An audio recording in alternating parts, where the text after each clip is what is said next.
नमस्कार, स्वागत है आप सभी का हमारे चैनल जीवन सार में। दोस्तों, आज हम चर्चा कर रहे हैं अधिक मास, मल मास अथवा पुरुषोत्तम मास की।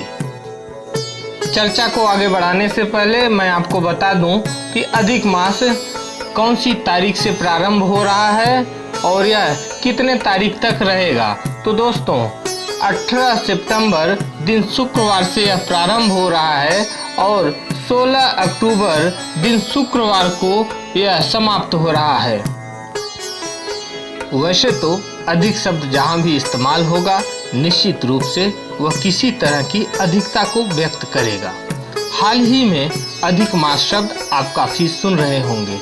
विशेषकर हिंदू कैलेंडर वर्ष को मानने वाले इस शब्द से खूब परिचित हैं।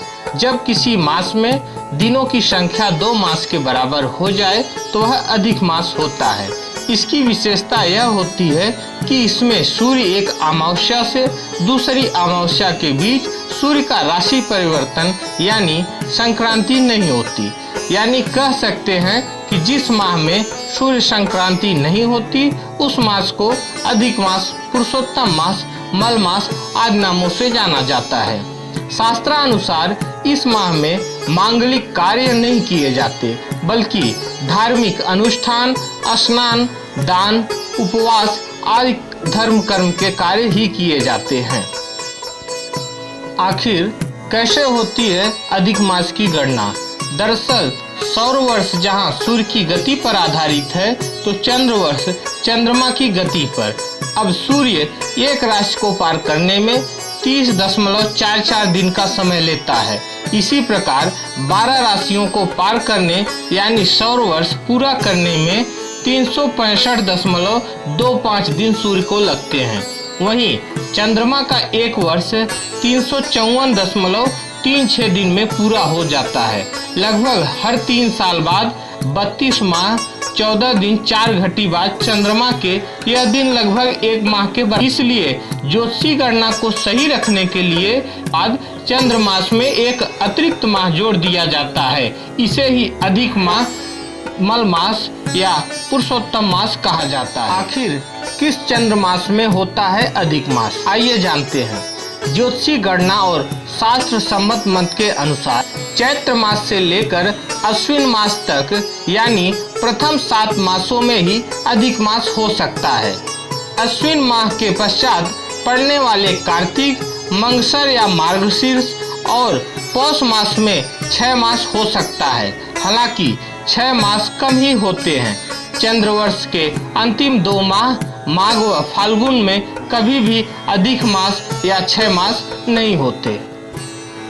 अधिक मास को मल मास क्यों कहते हैं? इसके पीछे की मान्यता है कि शकुनी, चतुष्पद, नाग व किंस्तुघन यह चारों करण रवि का मल होते हैं। सूर्य का संक्रमण इनसे जुड़े होने के कारण अधिक मास को मल मास भी कहा जाता है। अधिक मास की पुण्य तिथियां क्या हैं?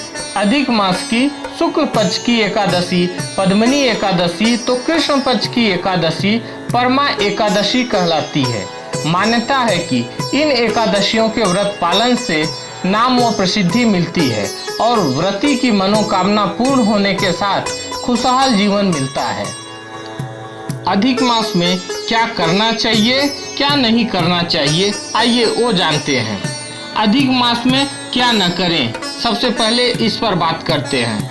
मल मास में कुछ कार्यों को न करने का विधान है, जैसे कि इस माह में कोई स्थापना, विवाह, मुंडन, नववधु गृह प्रवेश, यज्ञोपवीत, नामकरण, अष्टका श्राद्ध जैसे संस्कार व कर्म करने की मनाही है। तो साथ ही कुछ नया पहनना, वस्त्रादि, नई खरीदारी करना, वाहन आदि का भी निषेध माना जाता है। और अब बात करते हैं कि अधिक मास में क्या करना चाहिए। अधिक मास के आरंभ होते ही प्रातः काल स्नान आदि से निपट स्वच्छ होकर भगवान सूर्य को पुष्प, चंदन एवं अक्षत से मिश्रित जल का अर्घ्य देकर उनकी पूजा करनी चाहिए। इस माह में देसी शुद्ध घी के मालपुए बनाकर कांस्य के बर्तन में फल, वस्त्र आदि सामर्थ्यानुसार दान करने चाहिए। इस पूरे माह में व्रत, तीर्थ स्नान भागवत पुराण ग्रंथों का अध्ययन, विष्णु यज्ञ आदि किए जा सकते हैं। जो कार्य पहले शुरू किए जा चुके हैं उन्हें जारी रखा जा सकता है। महामृत्युंजय, रुद्र जप आदि अनुष्ठान भी करने का विधान है। संतान जन्म के कृत्य जैसे गर्भाधान, पुंसवन, सीमंत आदि संस्कार भी किए जा सकते हैं। पितृ श्राद्ध भी किया जा सकता है। अब बात करते हैं अधिक मास में व्रत करने की विधि। अधिक मास में व्रती को पूरे माह व्रत का पालन करना होता है। जमीन पर सोना, एक समय सात्विक भोजन, भगवान श्री हरि यानी भगवान श्री कृष्ण या विष्णु भगवान की पूजा, मंत्र जाप, हवन, हरिवंश पुराण, श्रीमद् भागवत, रामायण, विष्णु स्तोत्र, रुद्राभिषेक का पाठ आदि कर्म भी व्रती को करने चाहिए। अधिक मास के समापन पर स्नान दान, ब्राह्मण भोज आदि करवाकर व्रत का उद्यापन करना चाहिए। शुद्ध घी के मालपुओं का दान करने का काफी महत्व इस मास में माना जाता है। तो दोस्तों, ये जानकारी आपको कैसा लगा हमें कमेंट बॉक्स में कमेंट करके जरूर बताएं। और हाँ, अगर अभी आपने हमारे चैनल को सब्सक्राइब नहीं किया है तो चैनल को सब्सक्राइब जरूर करें और नए जानकारी को जल्दी पाने के लिए लाल घंटी को जरूर दबाएं।